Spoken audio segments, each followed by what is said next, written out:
So, real quick, did you see the news today about the 2 Pokemon games that got announced? I saw they got announced. I didn't look into them terribly much. Well, that's good, because you would have found an overwhelming amount of cancer upon immediately looking into any kind of fucking replies. Because, it's Pokemon fans, right? Right. And here's and let's talk about it for like a second. What was really remarkable about it to me was the fact that these fucking people got literally exactly what they wanted from these developers. Right. Exactly what they fucking wanted to the T. To the fucking T. A fucking Diamond Pearl remake for the Switch. Uh-huh. That even looks like the fucking game. And they're still not happy.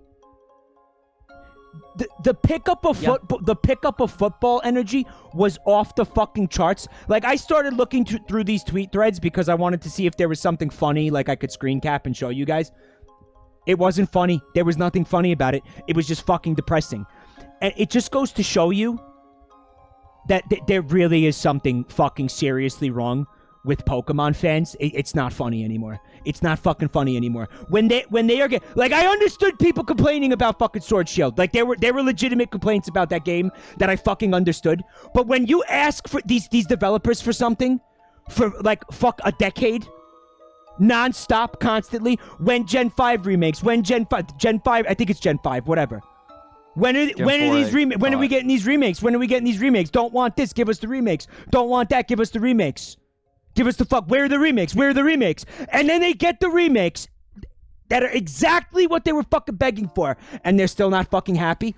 What is this mass fucking mental delusion? This is fucking wide scale fucking psychological issues is what this is. Mike, making content for gamers sucks unless you specifically carve out a community that is unlike the wider gaming culture. He said to the person who makes content for gamers. But you've but that's why I added the caveat, right? Yeah, you have carved out a different niche. You're not appealing to just the unwashed, right? You're offending like so many people right now. I am, but I'm being facetious, but you get my point. You're not doing it for. You're not reaching out to the COD gamer, right? You're not reaching out to like your typical League player. Orange Fresh Cleaner says, "Hey, I just showered."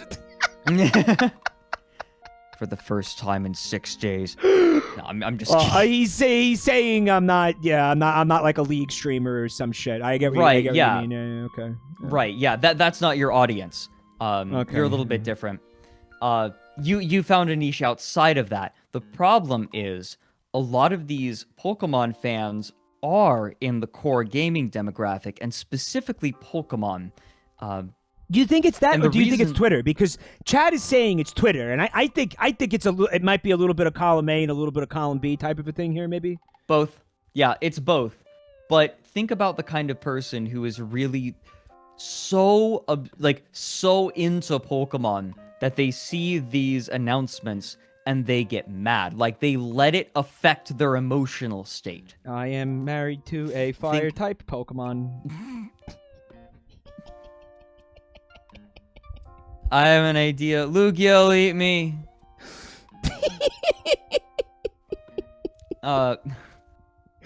It's like it's not fucking funny anymore. There's something really wrong with I guess I'm calling out Pokemon fans in particular right now.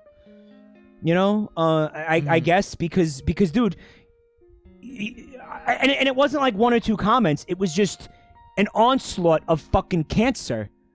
Just in every it was unreal. Like, I never seen this much concentrated fucking rage.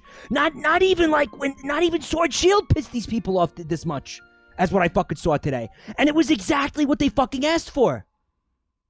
So, again, think about the kind of person who makes Pokemon such a part of their life that they get like legitimately angry that it ruins like their week when these things are announced and there's like something that is off, right? These people need things in a they're very particular, and there's no way to please everyone, even the people who seem on the surface level to have uniform interests and desires.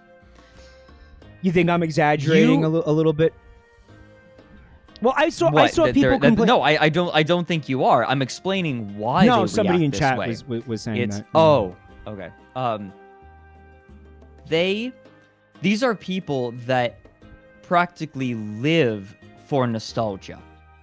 Like, they have an idea of what these games are, but what they were to them will never be matched by something later, not because it will never be good enough, but because even if they gave them the exact same game again, they will be different people and they will experience it differently, and it will elicit different emotions in them. But Case they don't. In point, I fucking love Mass Effect, right? Love Mass Effect. I decided to. I felt like I wanted to play through the trilogy again. I just beat the first game again, and holy fuck, that's a bad game. Like, the first Mass Effect is shit. Right? Like, it is not good. There are so many, like, great ideas in it that individually work really well. The codex is the best part of the whole game, but they do not come together in a cohesive way. Like, nothing, like, I get the intention behind everything that they're trying to do, but none of it works. Yeah, I could go on and on about this, yeah, but you said get it the aged idea. like shit. It's still a nostalgic game for me. Yeah. But the nostalgia couldn't save it. It was still not a great game. I finished it because I wanted to have a file with things on it for 2 and 3. And if I ever play the trilogy again, I'll probably just reuse that file so I can start on 2. So these because people... the 2 and 3 are great, right? Like, they were... I think that they were better games. I'm about to find out if my memory is serving me correctly. But I am coming at it from a new vantage point, from a new place in my life, and so I will inherently have a different way of consuming it. And these people are expecting re-releases of Pokemon, and in consuming them, they are expecting to have to be able to relive the same emotional journey that they took playing these games. And they are not going to have them. And even the trailers are showing them how divorced they are from the person they were so long ago.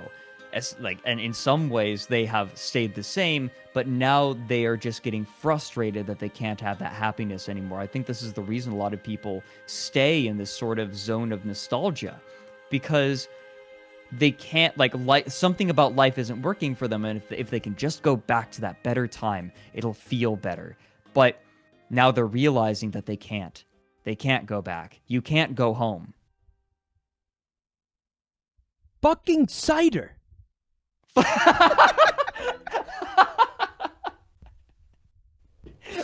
Piece of shit. That's incredibly depressing, but it shouldn't be. It shouldn't be, because all that has to happen here is, and what you're saying is brilliant. And a lot of people in chat were listening to you say that, and they were like clap, and they were saying like, yeah, Fred cracked the code. All that has to happen is maybe these people aren't capable of recognizing everything that you just said. They're not capable of recognizing that they've grown and they've changed, and it confuses and angers them that things can't stay the same. So they direct that anger at the people making the fucking games. Right. Instead of saying internal. Instead of saying why wrong with themselves. Instead of saying why am I angry? Instead of any introspection whatsoever, they just immediately go onto Twitter and direct that rage at the developers and random people. Right. They become vessels for their anger and their frustration. And just kind of, I guess, like sadness that everything is different now, right? Yeah. But things can't be the same. If you look at those remakes, I saw a lot of people specifically complaining about how it looked graphically, when all they did was they took the sprites from the original games and they upgraded them to look, like 3D. They wanted to keep the same art style. But it's only in the overworld. When you're in a battle, it looks like Sword Shield. Mm-hmm. So that was just the art style that they chose. That was one of the main things I saw people fucking complaining about, when they should have just been picking up a football. Nope. It was the art style that they chose. I mean, is that really going to ruin the entire experience for you if you don't like that art style? Like you can, I mean, you played through and loved that game with its original art style, and this is essentially like the same art style but like upscaled or whatever, right? So this is the trick. Oh, sorry, I'm cutting you off. No, go ahead. What was the trick? The trick is that when making a remake, or would you call it a remake, right? That's what they're doing. They're remaking these games. What we're talking about? Yeah. Yeah. This is a remake. Okay. Yeah. This would be a remake. So the problem when doing a remake is that you're not just copy pasting the game. Like, you are trying to capture the feeling of that old game in a modern context. Like, you're trying to upgrade the graphics, you're trying to make it look better while still capturing the same feeling. And the artists and the designers that do this have a very difficult task, because they're not just direct copying some of these things. They're not just like, they're direct copying a lot of the mechanics and the level design, but they have to change it in a way that can get people to relive the feeling that they had when they played it for the first time. Right. That's a very specific thing that they're trying to adapt. They have to, it's an adaptation. There is no, right? There is no formula for this. Right. And it is hard. It is probably one of the most challenging things that a designer can do, because they have to not only read the emotions that people had when they first played it, but then translate them into the game again, just different. It's like recreating the experience more than it is just, we're making the game again. We're making the game all over again. They're recreating the experience. Exactly.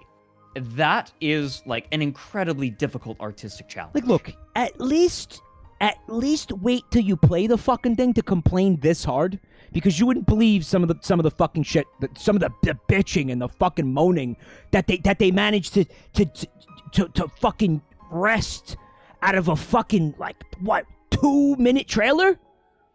Out of a 2-minute, there's so many assumptions and leaps of logic, and the fucking game is like halfway through development. We're not gonna see it till fucking next year, I think. So you're seeing extremely early gameplay footage. For them to react the way that they fucking reacted was insane. It was literally, there's no other word but insane. Insane.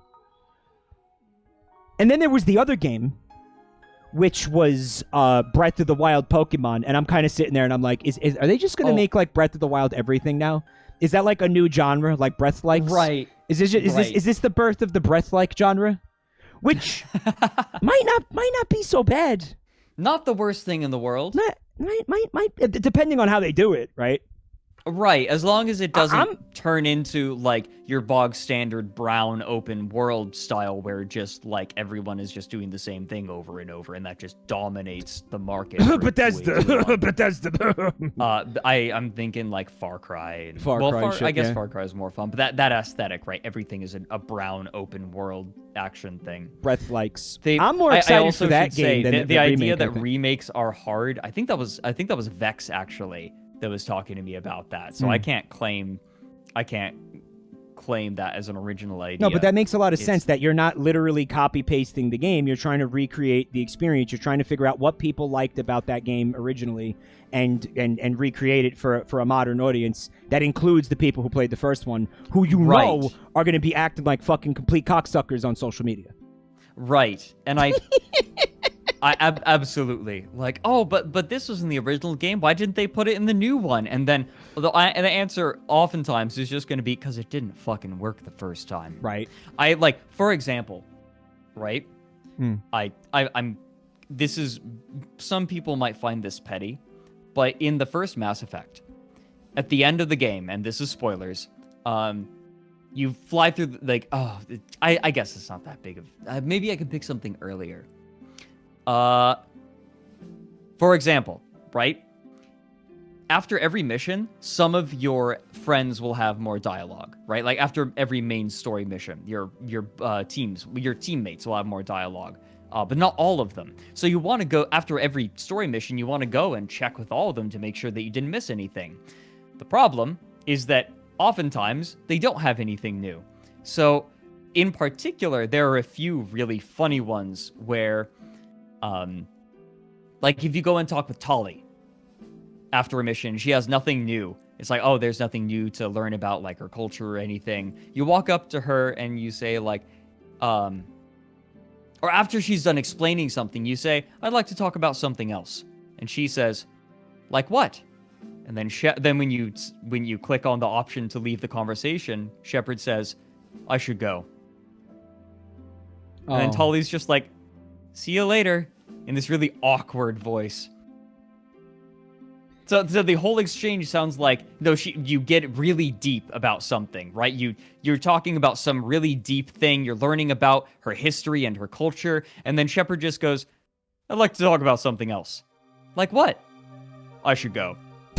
See you later. It's just weird. It makes no sense. It does not work. It's hilarious. But it's hilarious in a way that obviously does not work.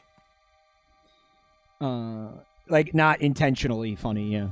Right, it's not intentionally funny. The level layouts are absolutely horrendous. I said I wasn't going to ramble about Mass Effect, right? But the level layouts they make no sense. The architecture is brutalist because all they did was just slap a bunch of concrete textures onto really shitty level design. The level design is really bad, like all over the place. To the point that I kind of want to make a video essay about it, like just why all the different elements of Mass Effect don't work. You just want to make like a 2-hour video of you shitting all over Mass Effect? Basically, yes. Before you do that, the thing is, like brutalism makes sense in the right context as an architectural decision, but in Mass Effect, it's just that they obviously didn't have time to make things look good. You know what I mean? They didn't have the budget or the time. I'll tell you where it really fucking works. Like for me, like real hard. That game Control has a lot of that kind of architecture in it, and you gotta play that game. You're gonna nut when you play that game. I do. Especially because Fred's such a big fan of SCPs. I am. Do you want to read this article though before we go on a fucking another? Yeah, let's do tangent? it. Sorry, wait. Guys. Literally, this is just what our hangouts are like. We just chat about shit. Like fucking ADHD, like hummingbirds, like zipping around, like fucking from topic to topic. A little bit. Yeah, you should hear us when we're playing Astroneer together. We've been getting into that. Yeah, I like that game a lot. I played it alone and I didn't like it, but now that I'm playing it with like another person, it's actually a lot of fun. You want to take method 1, making it real?